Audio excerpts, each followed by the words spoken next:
Okay, we've got something that's a little more low tech than what you just witnessed. Very nicely done for the Tacoma.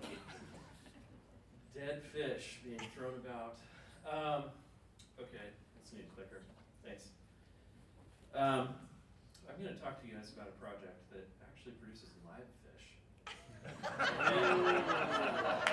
And that's something cool.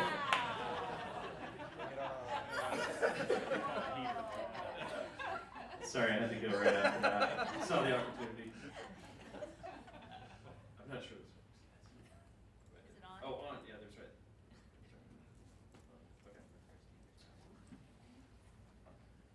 Okay, so I'm going to go through a very boring history for y'all, but might be important for context. This is actually kind of the cool part.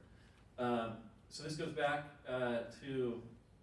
this is about our blue heron slough mitigation bank that has been underway since 1993, and we are now starting construction on it. It's 350 acres.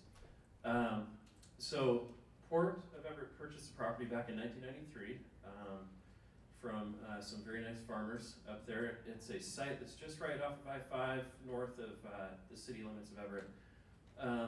It took a good, 14 years to figure out what the port wanted to do with that property. There was a number of ideas thrown around, such as soccer fields, baseball fields. How about a mitigation bank? So then in 2007, we entered into an agreement with a private mitigation banking company. Their name is Wildlands. So there was a deal worked out with them. At that point, they're responsible for actually permitting, acquiring the mitigation banking accreditations, constructing, and then marketing, and doing everything for us. We're kind of in a passive position on this project, but it turned out we were very active in the end.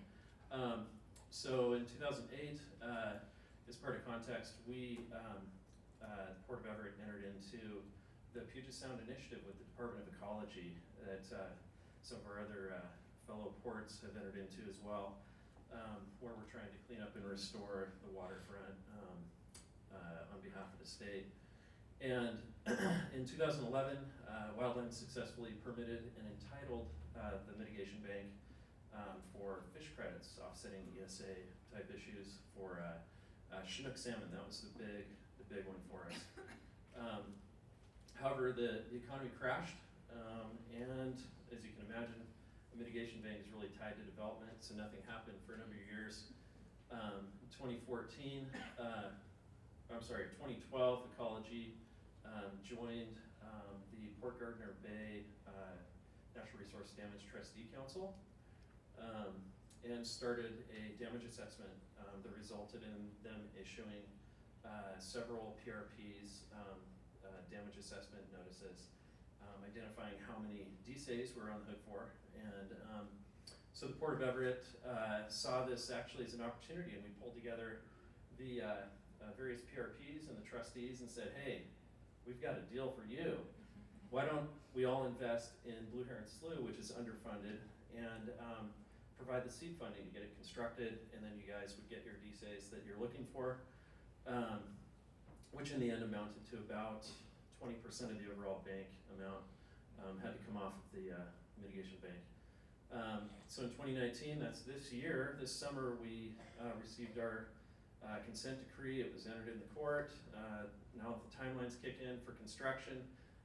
Wildlands is actually actively out there right now constructing this mitigation bank, and by 2021 we should breach the dikes. I'll show you how this thing's set up real quick. Again, we're right off to the east of I-5, and this is the piece of property that I'm talking about. It's about 350 acres. It's kind of sandwiched in between two sloughs of the Snohomish River estuary. And this land, back in the natural history, was intertidal estuary. But then in the late 1800s, farmers came in and built agricultural dikes and farmed land for many, many years. And so what our project is going to do is build a mosaic of intertidal estuarine channels.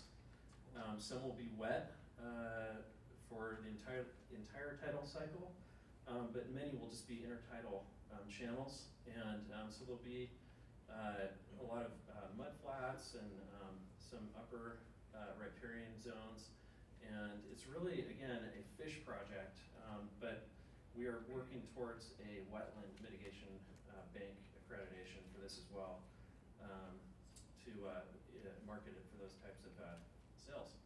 And this should all be done. We'll breach these dikes in 4 locations, and the site will be flooded in 2021. So, thank you very much. Hope you think it's cool.